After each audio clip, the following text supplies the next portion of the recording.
So this kind of like dawned on me in June or after Money in the Bank. So Seth Rollins wrestled in copper foam posits. So it got me. So and I'm during my entourage watch. I kind of got my mind going. And I was like, oh man, LeBron Entourage 8. That was where a you top. at in Entourage? I'm still in season 2. I haven't had time. Have you ever finished the show? I have not. No. Okay. I All have right. not. Didn't think so. All right. Go ahead. I Well, yes. Kelly just finished a movie last night. Oh, did she? Hey, Turtle. So it brought me watching. Underrated actress. Watching it got me thinking about like the time, like LeBron 8 entourages. That was a time. So it had me thinking. So what are some of your biggest sneaker memories? And if you want to start by what got you into shoes, you can. Jesus. All right. Well, despite I don't know what you saw on your end during this podcast, and apologize to any of the listeners, but technical errors galore. So I have no idea how long we're in on the show, but I could triple the length of it if I want to talk about, I don't know, favorite shoe memories, core ones. I'm not going to go into or in this format right now. What got me into it? Hey, but this podcast would have never existed if it wasn't for sneakers and our love for sneakers because I met you through them.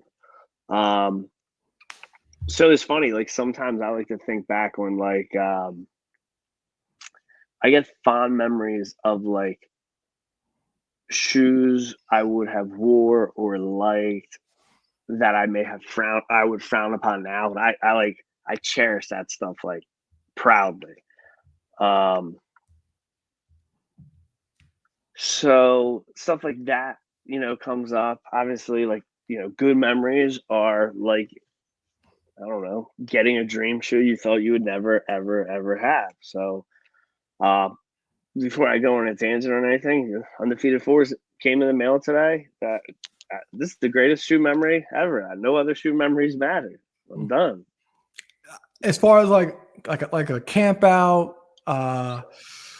Second time ever a journey shoe. to get something. Second time I ever camped out for a shoe. I was talking to a gentleman. You bring up copper foams. I think I was wearing the 2010 copper foams. And what was the name? AJ?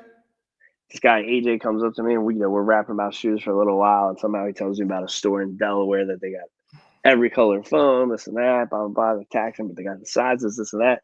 Oh, cool. What's the store's name? I'm not really sure, but look, here's this guy Aaron's number. It gives me your number, and me and you volley back and forth before we eventually meet at RIP Sports Connection. Just closed last month. Hate to see it. I don't know. Again, just to spin it back, thinking about the Undefeated Four, like a good memory. So it's like funny, like I don't know, like think of a shoe that you were like excited about when you got it. That you're like, that colorway or like that colorway in that material when I got it doesn't hold up. So like in 09, when they did the flu game, Bred 12s, like until 09, the black and red 12 was never called flu game. It was a Bred 12 or it was black and red Jordan 12. So like that flu game 12, I got it like 3 weeks before it came out. Shout out to Ish. Got them before it came out, and we went to LA that year. And I wore mine. I think I wore mine out there, like just like on the plane and stuff. And then it was like, so like, going to Riff, going to Undefeated. DJ AM had just passed away. Like his Undefeateds were on display. And it's like, there are like being 18 years old in Los Angeles, buying like 2 pairs of shoes out there, Brooklyn Project, SB Dunks. I was wearing Beijing Olympic sixes, which obviously are not the Olympic sixes sitting on the shelf, but like Love that shoe. that was I love that shoe. that was such a dope shoe when it came out. I wonder if like a weird color like that would ever retro. I would see that they're gonna bring that back one day. I bought that shoe for my first day working for Sports Connection. I got that. Day, I bought that.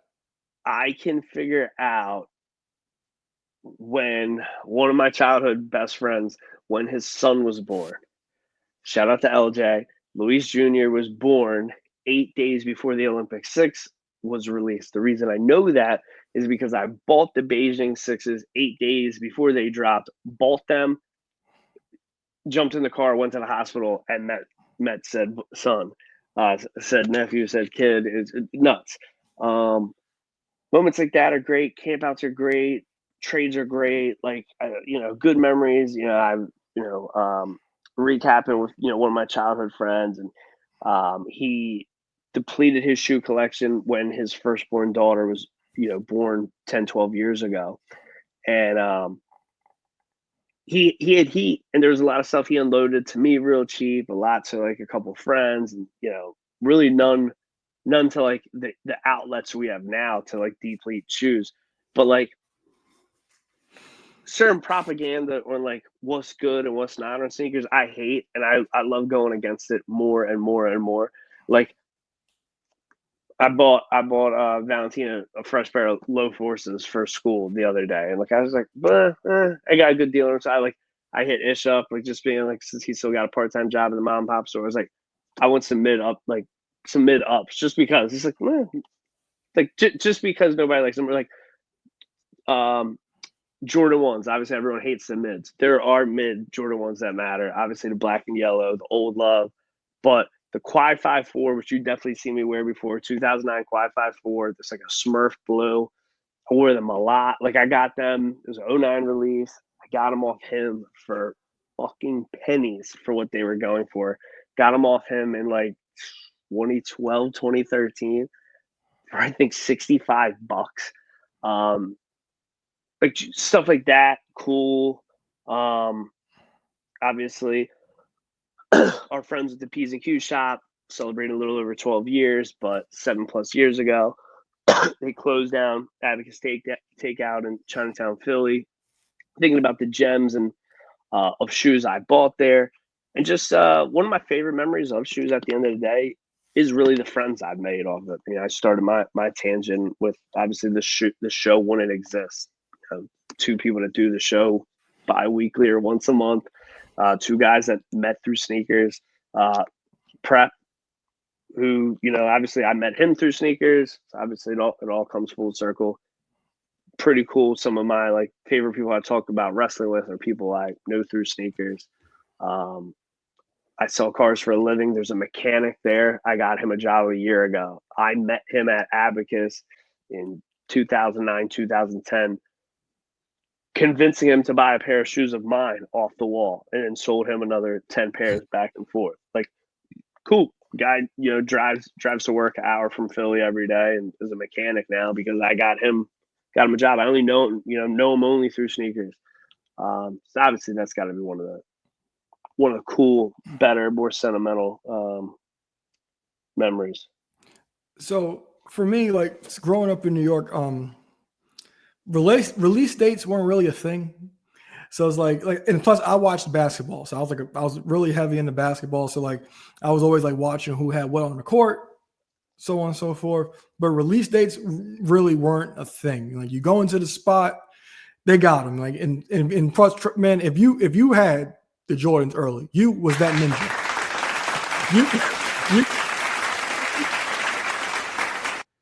So for me, like I was always into it. And then I got a hold of Slam magazine.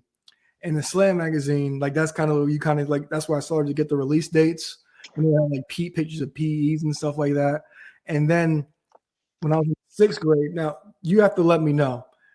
I'm not sure if this happened in the mean schools of Westchester, but did the girls make did they make like lists of the guys, of the boys best dressed, cute and shit? Did they like pass like those notes around? All the black girls have me on that list. Come on. You're proving my point. So this was about the black girl. So like there's some a little bit of everything. We on our coffee walk this morning, I even made a joke. One of Kelly's like best friend's little sisters were in my class, and I remember at one point, like I'll never forget, it was in my senior or junior year. We were like, talking about like, who we were going after or whatever, and she said something about, oh yeah, I need a guy that's got like, wears good shoes. I looked, I said, what? You never been with a guy with good shoes in your life. What are you talking about? So so they write this list, right? And I get a hold of it, and I see like I'm tied with this one dude or whatever, and it's like, oh, so you could probably say like this is where Belo was born.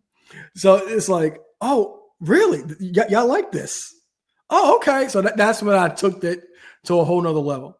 And then, and this is '03. This is like the mid and the beginning of '03. So the fall of '03, when we go back to for seventh grade, like I said, like I had a friend, Tyrone. Shout Tyrone, Tata, shout Tata. I see him. He getting in shape too. I see him doing push-ups. He lost a lot of weight. Salute to you. So he was a grade school size, and this was when the 12s first came back out. So I believe it was it the Oh, 3 or 4. no, I'm trying to figure out what came first because he had a few. I know he had the black and reds, and I know he had the French blue. The French blue was the one that kind of like took me out. And from that point forward, I was like all the way in. And then like that's when like I learned about 23isback.com. That's where I learned about it. So like it's like, oh, so this is where you get the release dates from or whatever. Because when you're young, you're so accustomed to just walking into the store and they're pretty much always going to have them for the most part. So introduced me to 23 is back, and it's warp speed after that. The first shoe I actually like really hunted for were like Bread 13s. It was the Christmas of '04. My Aunt Deb, she took me out, and on New Year's Eve, she took me out to find these shoes all over the place. We find them, and then they upcharged me $50. And she was like, "Don't pay this much money for shoes again." And God, I lied to you, Aunt Deb. I'm sorry. But that was like my first real hunt, you could say. Some of my favorite memories, LeBron 8 South Beach release. So I was online. This is when the releases came out at midnight online, not 8 a.m. So I met my boy Justin House. So it's my Diesel. I'm with my Diesel and our other boy Haru. And we had Diesel's house, and I'm just on the laptop or whatever, trying to get these shoes or whatever. And like we just up playing 2K. We just chilling, playing 2K. Went to the deli because the deli's like 24 hours. Got some sandwiches. Like, you know what? I think Roosevelt Field is getting them LeBrons. It's like, mind you, it's like 4 a.m, and I believe they open like at. I'm not sure what time they open. I believe I called, but it's like, you know what? Let's go get them shoes. So 4 a.m, like we get in my car, we drive the Roosevelt Field Mall. Mind you, there's a fucking line already. People waiting for these fucking shoes. So we wait in the line. I believe we got there like at 5. Store open at 9. So we sit there. Luckily, we could sit inside. So we sit inside the mall. Somebody was like taking people's sizes or whatever, and met some nice people. Had a great conversation about bins because one guy had Ben 7s on, so that was a good time. And I talked about the copper. Go ahead. Circle back to that the meeting you're off this shoe. That's actually crazy you say that. Yeah, so like I said, I met some. Like I said, you just talk whatever. Dude had Ben 7s. We had a conversation about Ben. What was the best Ben? So on and so forth. So I got my LeBrons, and God only knew they would be worth what they were at that point in time. Not too long after release, they were going for like 1,000. But I remember when I first saw him wear those at one of his Miami Heat Nike interviews or conference or interviews, conferences, whatever you want to call it. I was like, what is that? I need them shits. So it's crazy you mentioned the Ben 7 because Ben 7, I believe, was my first time I ever camped out for a shoe. Like a lot, like I remember, like literally, I think Thanksgiving dinner's over, or whatever. This chick Jen, she wanted to get them for, which shout out to Jen and Nick because they got married a couple years ago and I was at the wedding. But 2010, they what? Oh shit, never mind. It was his ex Jen. Damn, he had 2 gens. But it was a different Jen. Went to she was getting him.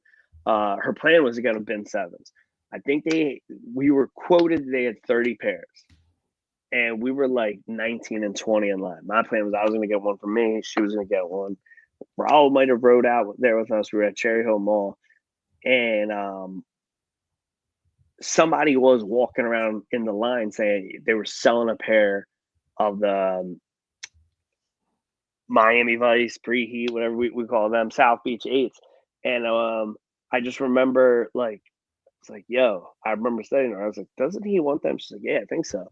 So I started to eat like easily, like, yo, we're gonna do better in the price, do better in the price. And then there's this heavy dude, he was like number 2 or 3 in line.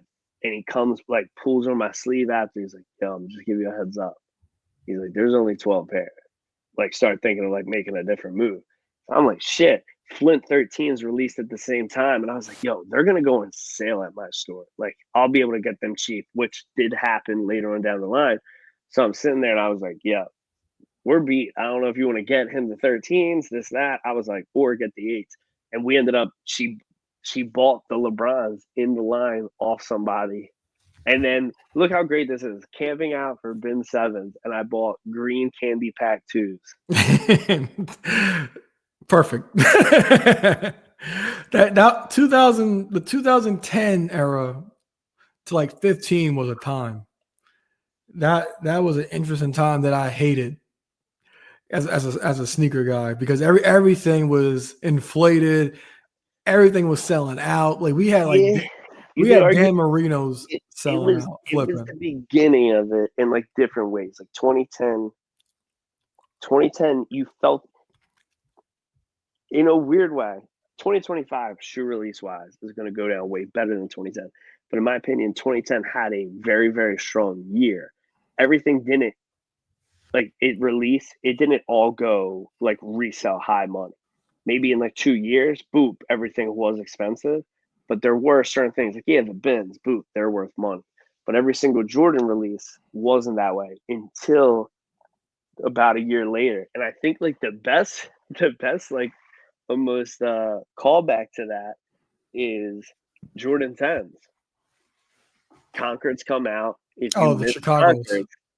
Concords, the double nickels, 45 on the side, those sold out. And I'll never forget, it was snowing, and I was working like half a mile away from a mall, and I went and I got them. And I remember like that shouldn't have been that hard. Like I got lucky, and luckily like somebody helped me at the store. But I was like, I shouldn't even need a help. I shouldn't have need to call in a favor. And then these things were gone. And then there was pandemonium of them. They're reselling. And I was talking to a buddy of mine. He was, calls me. It's like, yo, tell my coworker he should wait. He's about to buy them off Goat for like 310. I was like, 310. I was like, dude, they're gonna be like, get them on sneakers. If not, just drive around Delaware. Like, look for your size. Like, you'll be fine. Well, who knows if these things are going for $100 over retail? Obviously, first week it seems like the price is dwindling now. But a Jordan 10 going for people buying it for $100 over box price week of release is nuts. Yeah, because like I had those, but my lace lock broke the first time I laced them up, and I never wanted them again. I'm like one of them people, like, I guess it's not meant to be. If something happens like that, it's not meant to be. So I sent them back to Nike, got my money back or whatever. But yeah, like 2010, like copper foams, like people were sending them back for not having a hang tag. That's crazy. There was wasn't Nike like sending them in the mail? It got mine in the mail or something like that. Oh, you was one of them. Okay. All that drawn for a hang tag, but yeah, it was definitely. I made that couple-minute phone call. Got got a couple sent to me. Yeah, like 2009 to like 2013, 14 with the sneaker, and then like sneaker YouTube was going hard. It was going. It really was. It was passion. Now I couldn't tell you shit. It was passion. Now it's just like, all right, it's money in it now, and everybody's all about money and stuff like that. And at the same time, it's not what it is. Like I'm like Nike's like done, in my opinion. Not done, but they're kind of like pooped on ideas because they're giving like they're gonna run it, like they're kind of like loading everything up now, like OG colorways towards stuff. And as far as like anything new, there's nothing new. Adidas is killing them in the new stuff as far as like basketball shoes. Like I got a pair of James Harden